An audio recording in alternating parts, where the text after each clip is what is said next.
Black Eye Perspective.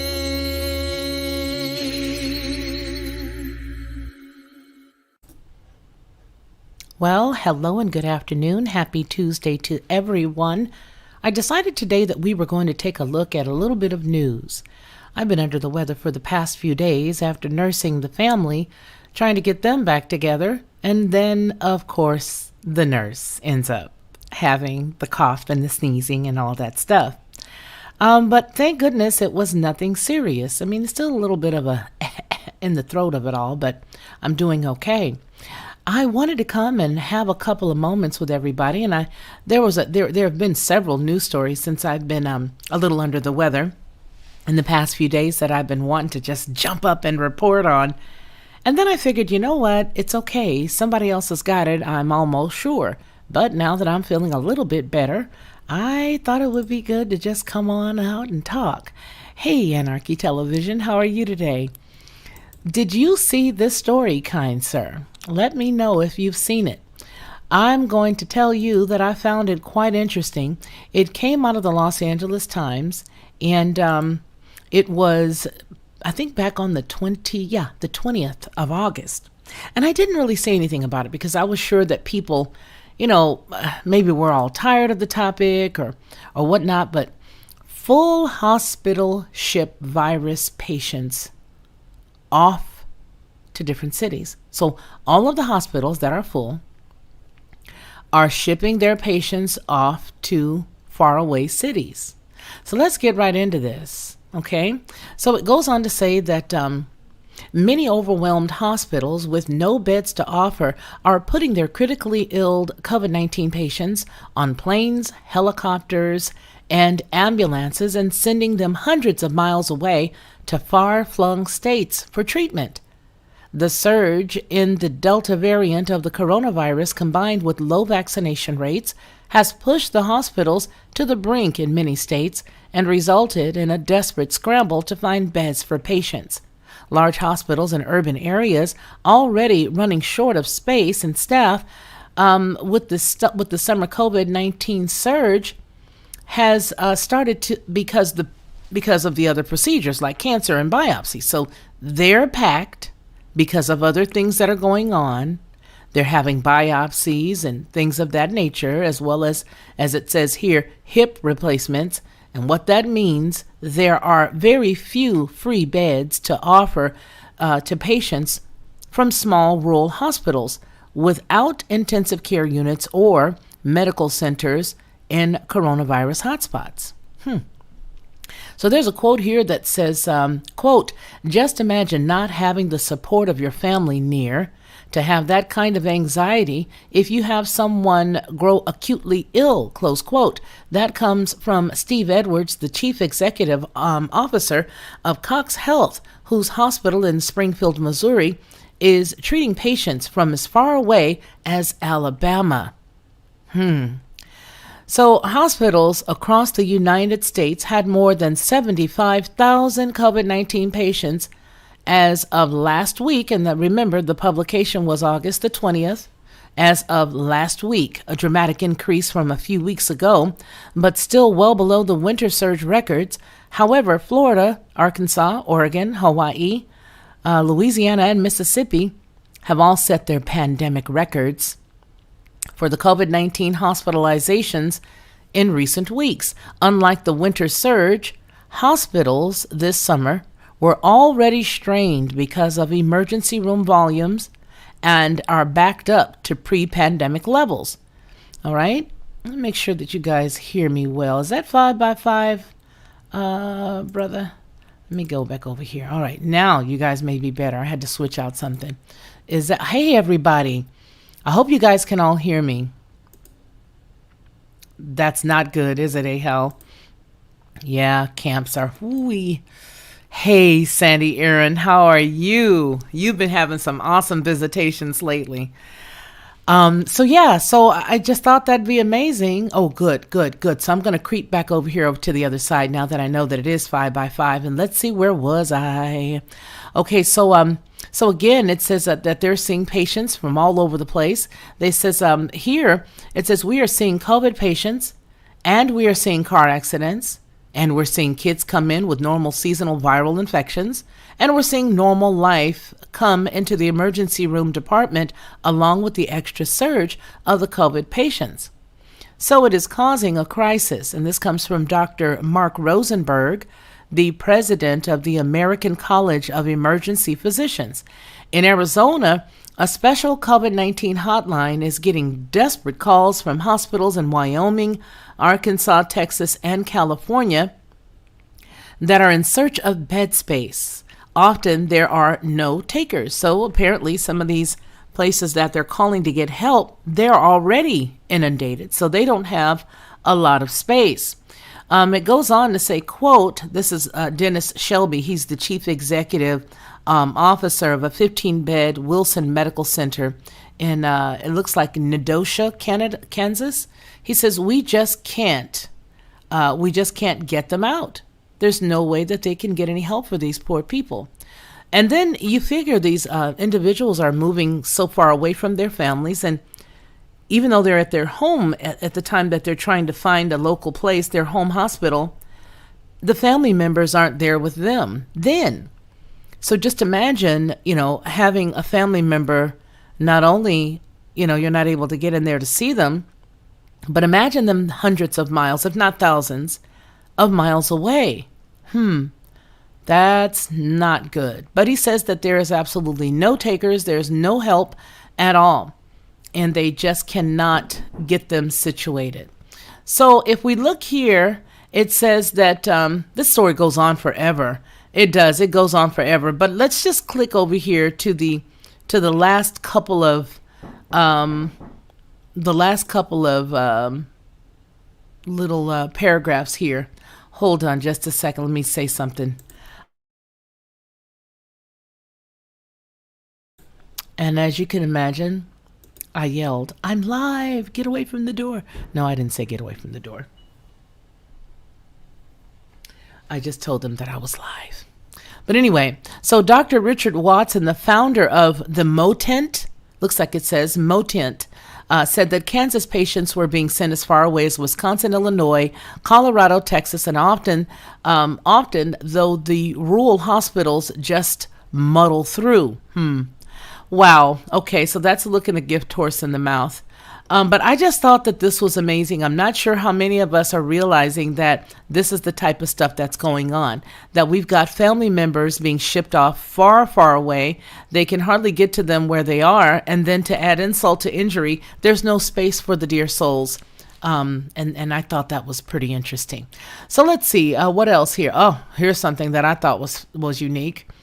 Let's go over here and let's see what's happening with good old Kamala. It would appear, I'm going to bring this back over to you all on your side. All right, there we go. So you guys can see. Now that story just came from the Los Angeles Times. And, I don't want to say it like that, but, a lot of times you can find some pretty interesting news when you just dig inside of a mail of the newspaper. You can find some pretty interesting stuff.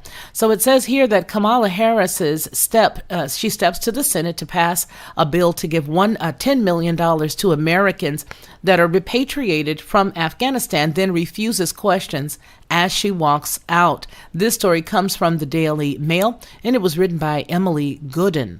It says that Vice President Kamala Harris made a quick trip to Capitol Hill on Tuesday to preside over a short Senate session to approve more aid for Americans returning from Afghanistan. But Harris did not answer any questions, including on the fate of Americans still in Afghanistan, when she left the Capitol building. It appears that they don't have a lot to say. It appears that they just don't have a lot to say now, and I'm really screaming at the top of my lungs. Oh, well, I've been getting well here for the past few days. I've been screaming, it's time to say goodbye. Anyway. So she left the Capitol building, and now the House already passed the Emergency Repatriation Assistance for Returning Americans Act, which means it goes to the President Joe Biden's desk for a signature.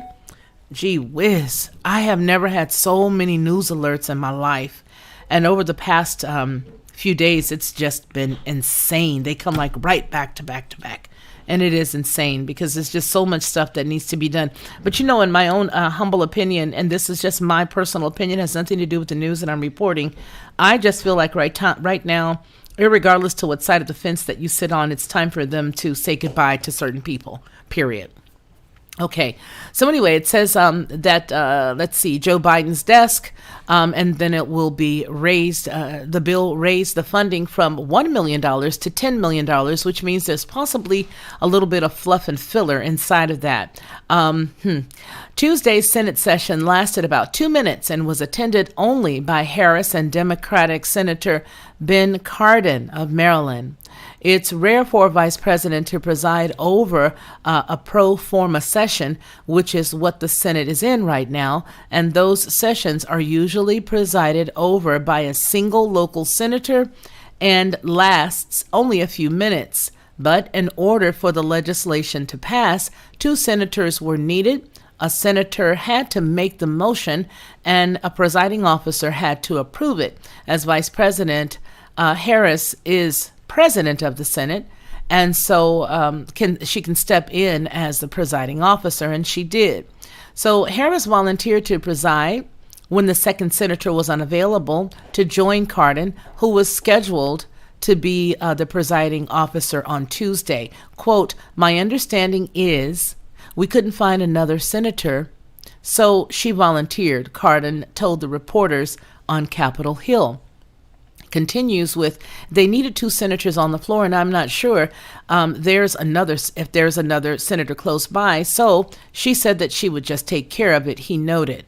The bill passed by unanimous consent, meaning that no senator objected. And there she is, sitting there, no senator objected. So let's see if we have the volume on that side.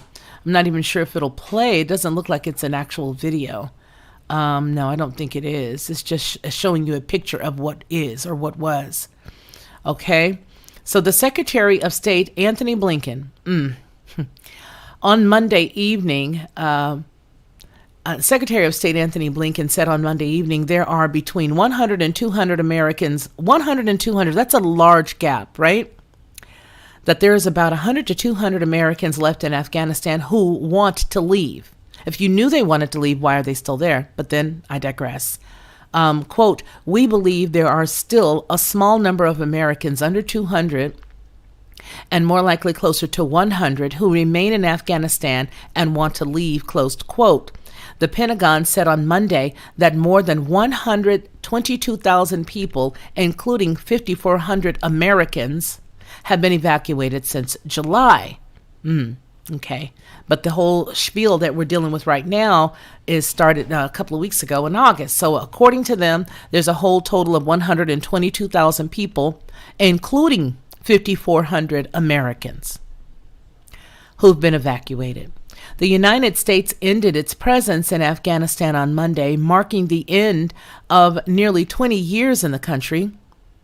The final C-17 with the call sign Moose 88 lifted off from the Hamid Karzai International Airport at 3:29 p.m. East Coast time after the clock in Kabul clicked past midnight, making it August 31st there. Well, what do you think? Let me come over here and see what are your comments. What do you guys think about that? What about those apples? Yeah, what about those apples? I'm reading some of your stuff. The entire Fed needs, oh, yes. Yes, I so agree. Did you hear that Glenn Beck said regarding... No, because like I said at the top of the show, I've been under the weather trying to take care of the grandkids who ended up getting under the weather. And so I'm up here running around, Sandy Aaron, taking care of everybody, getting everybody all tight, making sure everybody's feeling all good, souping them all up. They're all out there doing their thing. And then next thing you know, I was like, it feels a little scratchy in here. Something ain't feeling right. And then all of a sudden I've been laid up. So I have been getting a lot of alerts and I've been listening to a lot of things. Yesterday, the story that really sent me was one that's probably too late to even put out, but I had taken all the clip art that I needed. I pulled all the stuff down and I tried to record it a couple of times, and I was even more stuffy then than I am now. And it didn't necessarily work to my it didn't work to my advantage. So with that said, a long answer, no. Short answer, no, yeah, it's a long answer to the short question. No, I haven't, but I would like to know. Send it to me in the mailbag and I will definitely look it up. Let's see, the stuff in Afghanistan is a distraction. People must be focused on what's going on at home. I have to agree with that. And I also think that $85 million worth of stuff between 2001 and just recently is a lot of stuff to leave someplace like this. And so I would imagine that seeing that in June, I believe it was June, that we canceled out the whole, proper way to remove people thing. And then here we are, August, and we're where we are. So yes, I would honestly say that it more than likely is. He said a group of Christians were about to board the plane. Yes, I did, as a matter of fact, hear something like that. Yeah, you know what, A. Howell?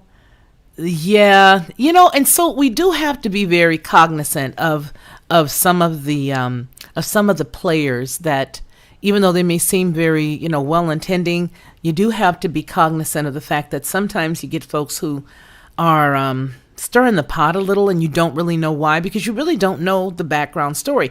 Listen, we only know what's told to us, and we don't know anything other than that, other than what the Spirit tells us, When the Ruach shows us something, of course, then we know that and we see that. But for the most part, when it's just stuff coming across a wire, we really don't know. And that is a very good observation from both Sandy and A. Howell. Very good. And I do have to agree. Let's see. We already got her done. Now, back on this original tip where we were talking about there's a scientist that they're talking about, among other things, there's another variant, I guess, or they're saying that the current variant could go on a minute. And so I apologize for any pop-ups because I know they're going to hit us here in a second. All right, so let's just get into this. The scientists in South Africa have identified a new variant that has all of the signatures of immune escape. Very well could be the source of the next variant-driven wave of the cases around the world. A variant known as C12 it isn't important enough to yet to deserve a Greek letter shorthand. Well, we already know the whole meaning behind the Greek thing. But it was identified in May in the provinces of, this name I will not attempt, okay? But it looks like it's Mpumalanga, Gauteng. Where Johannesburg and the SA's capital, Pretoria, are located as of August 13th. The variant has been found in 6 of Africa's 9 provinces, as well as the Democratic Republic of Congo, Mauritius, Portugal, and Switzerland. So there's something to look forward to hear a lot more stories about.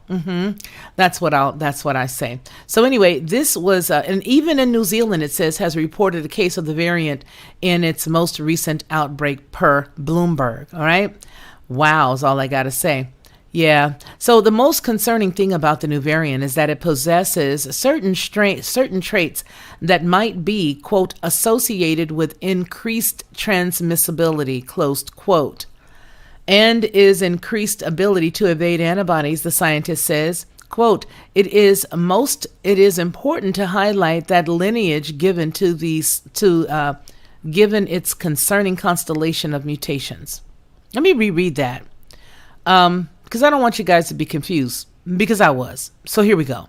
The most concerning thing about the new variant is that it possesses certain traits that might be associated with increased transmissibility and an increased ability to evade antibodies. The scientist says, quote, it is important to highlight this lineage given its concerning constellation of mutations. Yikes. Well, there we are. There we have that. You know, I'm going to say what I want to say right now. And it's just, predictive programming. A lot of times when you see things and you're like, well, gee whiz, yeah, they did say X, Y, and Z back this day. And so that predictive programming then begins to just go a long way. And that's what I think in this case. I think that's very predictive. I think that, you know what, whatever. Whatever is all I got to say. Just whatever. Just whatever. So now, did you know that the regulators reject key part of the $33.6 billion railroad deal? They rejected it. So let's see why, and let's see what gives. Let's do that. Let's just find out what gives. All right. All right. Regulators reject a key part of the $33.6 billion railroad deal that came out about 3 hours ago. And it is out of the AP. In Omaha, Nebraska, Canadians National's $33.6 billion deal to acquire Kansas City Southern Railroad is in jeopardy after the federal regulators rejected a key part of the plan on Tuesday and opened the door for a competing $31 billion offer from the Canadian Pacific Railway. Whatever. The first thing that hit your mind, think of it quick. Type it. What's the first thing that hit your mind? Type the first thing that hit your mind. Then I'm going to see if it matches up with the first thing that hit mine after I read it. Okay, so the Surface Transportation Board said Canadian National won't be able to use a voting trust to acquire Kansas City Southern and hold the railroad while the board reviews the overall deal. It wasn't immediately clear whether Kansas City Southern will want to move forward with the deal without voting, without a voting trust that would allow the shareholders to get paid before the board embarks on its new lengthy review of the deal. Plus, Kansas City Southern is now free to accept CP's offer, which already has regulatory approval. So you're just simply putting this out there so that we are aware of the backdoor deal. Got it. It goes on to say that the Surface Transportation Board said, quote, proposed voting trust is not consistent with the public interest standard under the board's merger regulations, closed quote. Now that the regulators have rejected Canadian National's plan to use the voting trust, Kansas City Southern is due to receive a $1 billion breakup fee. $1 billion breakup fee. Canadian Pacific originally announced an agreement to buy KCS for roughly $275 a share in March, but Canadian National intervened with its $325 per share offer and eventually won over Kansas City Southern's board in May after sweetening its offer to include more stock and to cover the breakup fee Kansas City Southern would owe to CP. So it looks like I'm going to have to put a whole lot of links in here so that you guys can read a lot of this. So what do you think? Let me see what the first thing you thought was. I want to see the first thing you thought. Let's see. I heard the next time will be called 2021, 22, 23. Okay, we as Americans. Oh man, the whole thing. Let me tell you what I think about what's going on in Australia. What's going on in Australia is a very low simmering pot, and the rest of the world needs to pay very close attention to what is going on in Australia. If you remember a few months ago, Australia had sort of left things alone. There were certain areas that, was doing okay. And now the stuff that I am reading is absolutely amazing. It's beyond insanity. A gentleman I just saw, you know what? I got something in the mailbag and I'm going to read that to you. Let's go ahead. Loving you guys a little bit with the comments since it's been a few days. And let's see what happened to the, okay. You see what I'm saying? Exactly. Rail cars. Yes, ma'am. Yes, ma'am. All of them are coming from the ones. Yes, you're absolutely right. Absolutely right. Oh, you know what? I can go back, but didn't it say Canadian somebody? We'll check that out and see. Hal. Hello, brother. How you doing? The most concerning thing about the new one is that it possesses certain traits that might be associated with increased transmissibility. You see. You see, and I love the asterisks. It's good to see you today, brother. Oh, hey, Ingram, Robert Ingram, how are you? C12 will probably be described as not being hampered by the natural immunity. And there's so many different things that that's, I don't know, but it just reminds me of Bubble Boy. Everything every day reminds me of the movie Bubble Boy. It's like he was living in the, and I had to cough right there, so I apologize. But he was living inside of the bubble before he got on the bus. He was living inside of that bubble, and they kept saying, well, you gotta, you know what, Bubble, you don't have the immunities, you gotta stand there. But he didn't. He believed them up until a certain point, and then he found out that his mom and dad, especially his mom, who was very controlling, and we're talking about the plot of the movie Bubble Boy, found out that his mom was just a controlling lady who just wanted him to, succumb to whatever it was that she wanted to. She was very controlling. And so that was one of the things that happened in that movie. But let's see. There's something else that I wanted to tell you guys. Oh, gee whiz. Oh, I hope that I put it in here. And if not, I'm going to rummage around and find it, because I thought that it was a worthy story. I thought it was a very worthy story. So we've got this one, the surface transportation. Oh, and the answer to the question, let's see here. The company,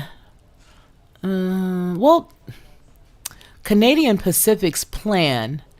And then it goes on to say, I'm going to tell you what, let me stick this link down here so that way you can definitely check it out. Let's see, we'll just check it out right here. Actually, let me come from the other side. I want to make sure that you guys are all, here we go. There we are. And I thank you guys for hanging out with me this afternoon. It's sort of impromptu. Ronnie Man will tell you I hadn't been feeling very well at all, but I was like, I just can't stay away for too long. So there you guys, there you go. Okay. So there is the link right there. All right. And you can read that for it at your discretion. And then also I'll even go here and give you this link so that you can read this one. And I'll also put them down below in the description box, so that way you guys don't even have to worry about coming back over here to grab it. Okay, let's see. And I'm on you all side now, so I'm outside of the StreamYard portion. Let's see. Yeah, there you go. All right. There was something else that I really wanted to read to you guys. Let me go inside of my mailbag and see if it's here, because it was a unique story, and I thought that it was pretty interesting when I took a thumb across it, and it was really about, oh gee, I know where it is. Aw, boo. Boo. I know exactly where it was. Let's see if I can't find it for you guys. But listen, it was dealing with the fact that they are going to try to make the autonomous trucks just do their magic, just do their thing. There's a company, and I know that I had it, but I don't see it here. But anyway, there's a company, Gatix, if anybody knows of that company, and they are attempting to just go cuckoo for Cocoa Puffs when it comes to the autonomous truck delivery business. Apparently, they have $85 million. That was an investment, I believe, to from Coke. Yeah, the Koch brothers, the Coke company, Kockh. That's how you spell it, I believe. Here we go. Is it here in Forbes? I know that it was in Forbes. Let's go ahead and let me sign in here. And yeah, let me look up trucks, autonomous trucks. I'm sorry, you guys, but we're going to have to read this one because I thought that was pretty unique. It looks like everybody is trying to find a way to make these cars autonomous. GACTIK. Yeah, yeah, there we go. Okay, yeah.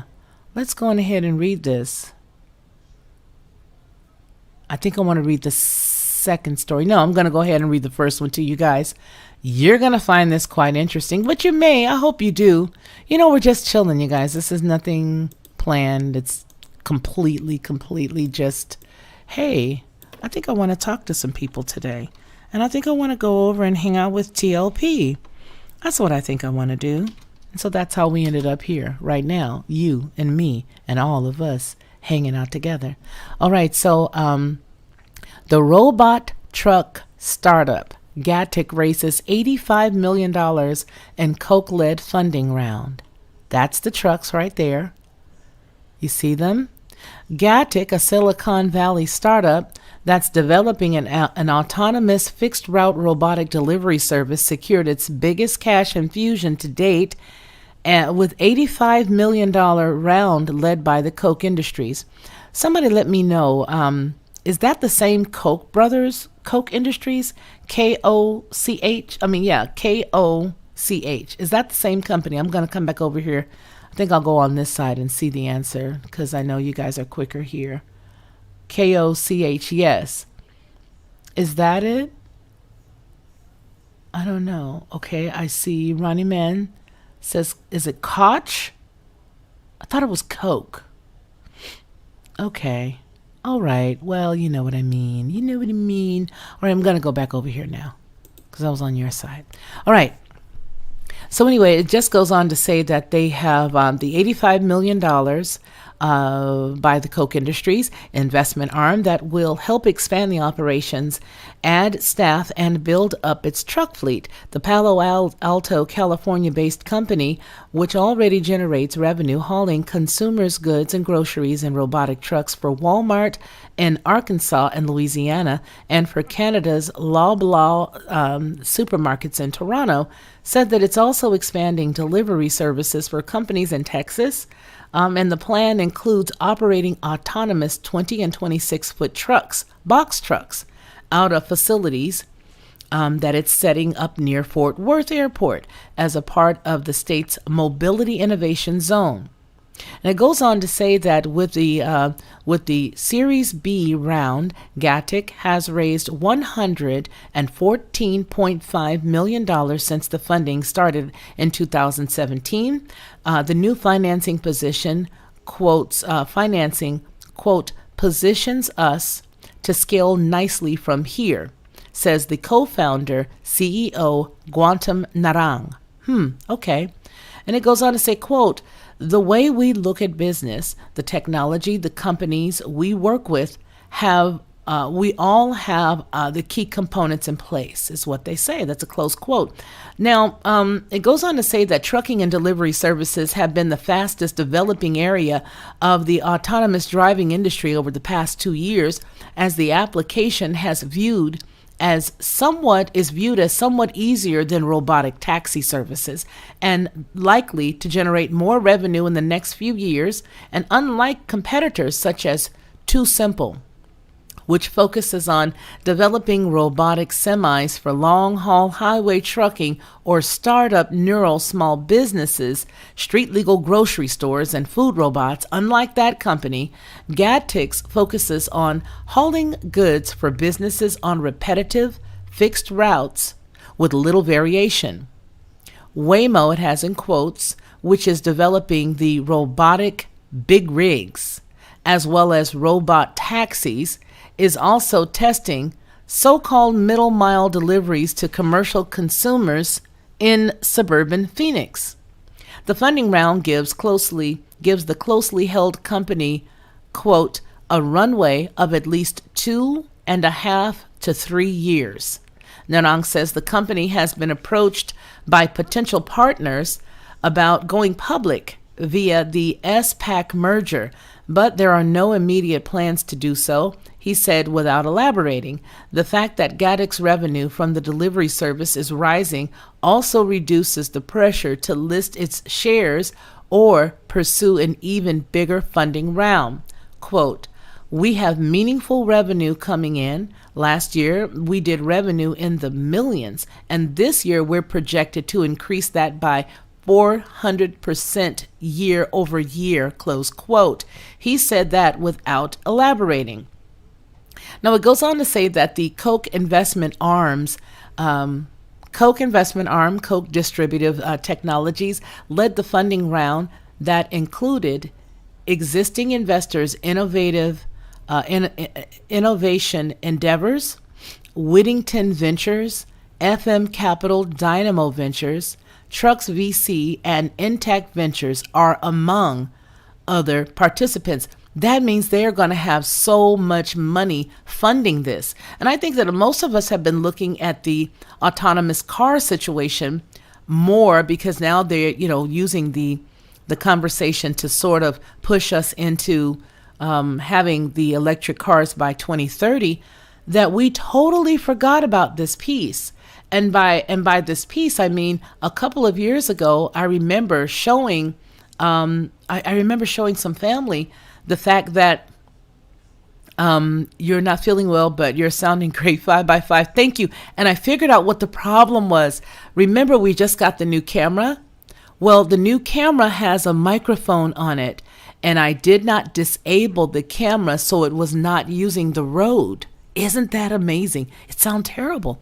Anyway, you guys, I think that what was going on was the fact that now everybody is focused on, we're going to have an electric car. Well, they're going to sort of get rid of the gas cars in a minute, and we're going to have this, that we forgot about this. I wonder if there is a video that I can play you guys because I did get to see it. Thank you so much for reminding everybody to like. Thank you, thank you, thank you. But in any case, I remember there was a story a couple of years ago, and in that story, it is produced Koch. Yeah. Is that the guys, those ones, the two fellas, the unique looking guys, if you know what I mean? Looked like there was some little inbreeding going on, mama and brother, something. I don't know, but they look pretty special. But anyway, I digress. There was a story that they showed with these big 18-wheelers, and they were hauling, and they had a driver in them. But even though the driver was there, he was sort of sitting in the passenger seat with some controls to prevent himself to prevent the truck from sort of running off the rails. But the truck was literally doing all of the driving. And I was like, okay. Wow. Yeah, it does sound like the movie Maximum Overdrive. Anarchy Television, you've been in my thoughts recently, your family. I hope that everything is going wonderful for you. And if not, let's just all put positive thoughts towards our brother so that they are going in the right direction. Everybody, for all of us, everybody here, right? R. Jones, hey, it's so good to see you. When you look at the many initiative drivers, inattentive drivers out there, you have to wonder if autonomous vehicles wouldn't be an improvement. You know what? You've got the cell phone people, you've got the mascara people, you've got the eating people, the people who are yelling at the kids and all of that stuff. It's Industries is the largest privately owned company in the U.S. And they can probably do a lot of different stuff, and I know that for sure. Yikes. Just yikes. But I want to see if we can find one of those videos, you guys. There were some videos where they had the trucks that were literally grooving down the road alone. And let me see if I can find them. The autonomous 18-wheelers. Yep, and they were amazing. And there they are right there. Let's see. I wonder if I can show this one. Let's go in here and see if we can find something that is Creative Commons. Yeah, it looks like this one is. Is this one as well? Kubota? I don't know what that is. But let's go ahead and take a look at this one. I'm going to show you guys this one because it is a Freightliner. It's a 2019 Freightliner Cascadia. Okay, and I hope that it is autonomous, but it just says that it's the safest truck. Let me review this one. Hold on, you guys. Let's see. Just don't trust a computer all the time. And please don't let the computer decide your life. Most unsafe track cover. All right, let's just go on ahead and see. I'm gonna give you guys the link to this person's channel. I do not own the rights to this. I am using it specifically just as an example. Let me go over here before we even get done and put it inside of my put it inside of the video moments here so that I don't have any issues. I don't want no problems from nobody. I ain't trying to steal nobody's stuff. I'm just trying to share some information, baby. That's all, baby. That's all I'm doing. Here we go. I don't know what you doing, but you ain't it. There we go, right there. Now I can edit you. Alrighty, afternoon news brief. All right, here you go, you guys. All right. So let's see.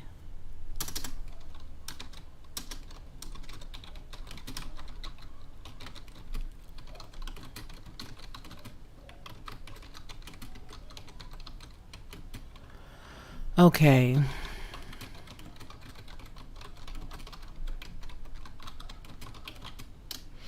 All right.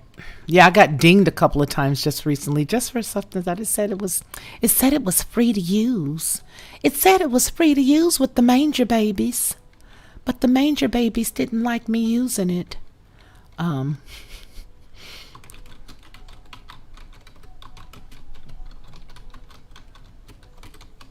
right, so there, I properly cited you.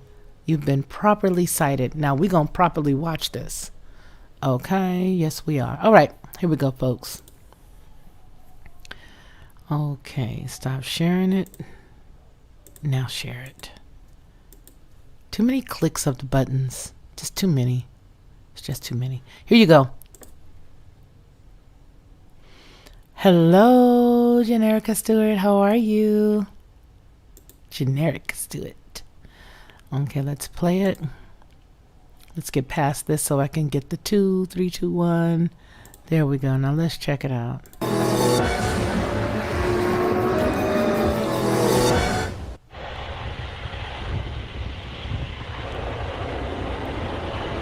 My name is Suman Narayanan. I'm the engineering manager responsible for driver assistance. Of course you are. So this is a 126 BBC new Cascadia. It's got a Detroit diesel engine, DD15, 500 horsepower, 1750 torque. It's got a DT12 transmission, and it has a Detroit Assurance safety suite. Today we are going to experience some functionalities of Detroit Assurance 5.0. Here what we will try to see is adaptive cruise control, lane keep assist, and lane departure protection.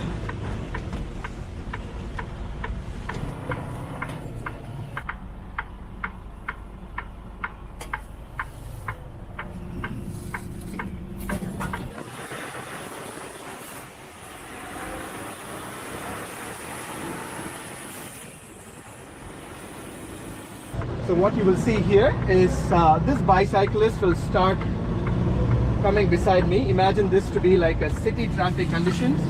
As the driver takes the truck and the trailer through city conditions, there are lots of people in the driver's blind spot.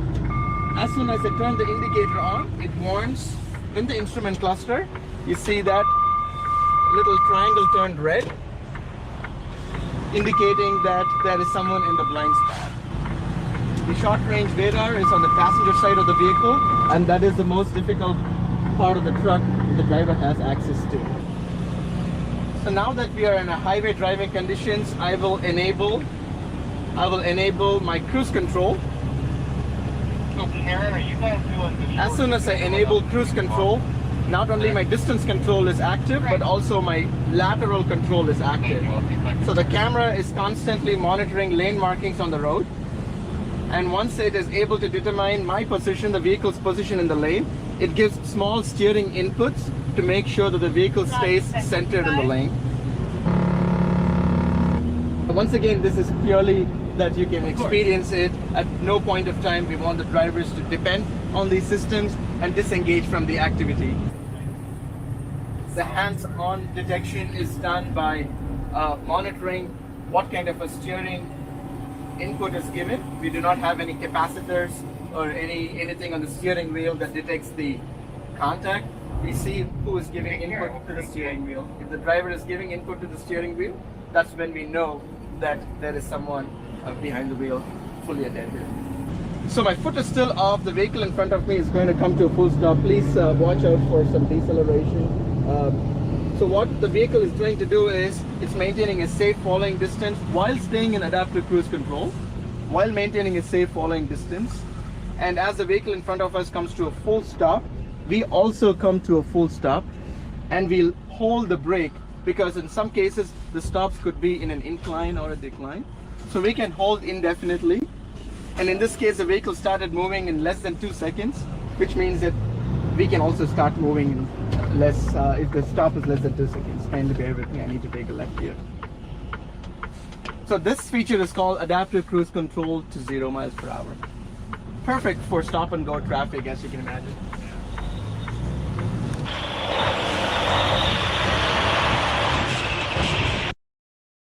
It's no secret, Houston's highways are choked with traffic, but here's something you may not know. The semi in the lane next to you may not have a driver behind the wheel. Yeah, Channel 2 anchor Owen Conflenti explains how the future of the trucking industry is now. The future of trucking is now, as autonomous, or should I say driverless, semi-trucks are rolling down Texas highways every day. One of the companies leading the way says the goal is fuel efficiency and safer roads. Autonomous trucks don't text, they don't drive drowsy, they don't drive distracted. They are always focused on the road, and they are always prioritizing safety first. Kodiak Robotics is one of a handful of companies to test in Texas since legislation allowing automated driving systems passed in 2017. It has daily runs from the Dallas-Fort Worth Metroplex to Houston. We've hit a 6-month milestone of beginning to deliver freight using our autonomous technology, of course with a safety driver in the cab, and have now had 100% on-time delivery for all of our shipments. And in January, self-driving tech company Waymo announced its fleet of Chrysler Pacificas and long-haul trucks equipped with sensors hit Texas highways to begin mapping Interstates 10, 20, and 45, with future plans for self-driving semis. But come on, would you really want a self-driving semi-truck next to you out here on the freeway? We talked with a couple of Houstonians to find out how they feel about this wave of the future. I would not feel comfortable, but I think the technology is definitely going to be there. Could be safer than actual people driving you. In fact, Coleman says Kodiak's system was developed with the safety of other drivers in mind. We have built our system to effectively mimic defensive driving. Though the trucks are autonomous, for now each has a CDL safety driver behind the wheel and what the company calls a right seat operator to focus on the system. Coleman says the autonomous technology is a game changer. My trucks don't care if it's 3 in the morning or 3 in the afternoon. And so they're going to be able to avoid rush hour, make roads less congested, and make for a better driving environment for everyone around them. But Brian Filco doesn't think we're ready for driverless trucks on the roads. I'm skeptical because even though the technology may be heading that direction, neither society nor the infrastructure is ready. Filco's excited about the innovation that autonomy will bring to the industry, but still thinks we're a long way off from completely driverless trucks. I think the conversation around truly driverless trucks is taking up too much oxygen. And my fear is that a young person considering the great profession of truck driving may say, oh my gosh, I'm not going to do that because in 10 years it'll be obsolete. But let's tell that person not to worry. We're going to need you. With or without a driver, Coleman says Kodiak did make sure to keep one thing in place when it comes to the experience of riding next to a long-haul truck on the highway. One of the first things I did when I joined this company was to talk to the engineering team and to make sure on the engineering roadmap we had a way to be able to honk the horn when kids and other motorists made the universal signal asking us to do so. For now, not Kodiak nor Waymo will disclose exactly when or where their vehicles are on our interstates or when they plan to roll out an autonomous fleet with no safety driver behind the wheel. But we'll continue to watch the story as it evolves and bring you updates. I'm Owen Conflenti, KPRC, Channel 2 News. Welcome to... And there you have it. Sandy Aaron has spoken. If they're hacked, could have crashes everywhere. She's absolutely right. And you know what? I was thinking that same thing about the they've got all the robots. Everything is robot. Everything is a robot now. And I was thinking about that when I saw these new little let me see, where did I think it? I think I saw it over on Shakama's channel, Shakama Live. And he loves robots. He's been the person who's really been dealing with a lot of the Japanese robot wives and the Japanese and the Chinese robotic hotels. The entire hotel is robots. Any service that you need, bellhops, everything is a robot. And I think it was on his channel where he was showing the little bitty robots that are now complete and absolutely ready to be purchased. But I know we've had them before, but these are supposedly really, really smart robots. So that's creepy in and of itself, that yes, anything that has a chip in it can be hacked. Anything that's a robot, like she said, the trucks, or like the little robot helpers, or the robots that go and sit with the elderly. All of those things can be hacked. And who knows what comes after that, right? Well, you guys, it's been a really nice, refreshing 51 minutes hanging out with you guys. I'm glad that we did. And I'm glad we did it over here. It's no stress, no pressure, right? Just relax and kick back, and everybody can be free for the most part to say what we need and what we want to say. But like I said, I think some of the news that we've talked about today is just a lot of, predictive programming and things of that nature to let you know what's about to come. I think that's why they put a lot of these stories on the back page. Two things to look out for, obviously, in my opinion, would be the LA Times story, where we see all those poor people being flown around. No family members can be with them in their current state. And then they're flown almost, hundreds, if not thousands of miles away, if they can find room for them as the patients with this terrible, dreadful situation. So, yeah, that. And then I think also the 85 billion bucks, 85 billion bucks. And I tell you, when I woke up this morning and saw that Tucker Carlson had done the story that I was doing last night, I kicked myself, and then I sneezed and remembered why I couldn't finish the story last night. But I do have the statistics, and I do have all of the stuff. Hey, maybe we can turn it into a Zoom call. Sandy Aaron, I know I've got your email address, and I've got mostly everybody's here. We can just do a Zoom, and I can show you guys. It was amazing stuff that was captured, and the information that I was able to glean was just amazing. I mean, numbers and stats and all of that stuff. So yeah, that part. But listen, you guys, it's been good talking to you guys. I wish that we could talk more and more and more and more and just keep chatting and just, have an open forum and just chit chat. But I know you all have got things to do, and I've got supper cooking in the on the stove and in the oven. And so I got to go tend to that. But I just wanted to say hey and let you guys know I'm here. I'm not doing too good, but I ain't doing bad either. Hallelujah. And that's it, really, just rambling. All right, y'all, you guys take care and take care of one another. Remember what we always say from my camp, and that is that man shall not live by bread alone, but by every word that proceeds out of the mouth of the Most High Yah. You guys take care of yourselves, and take care of one another.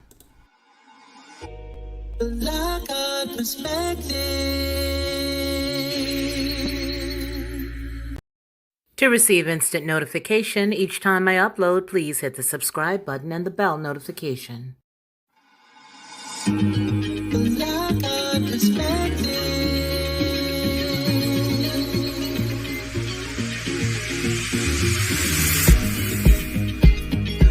Helping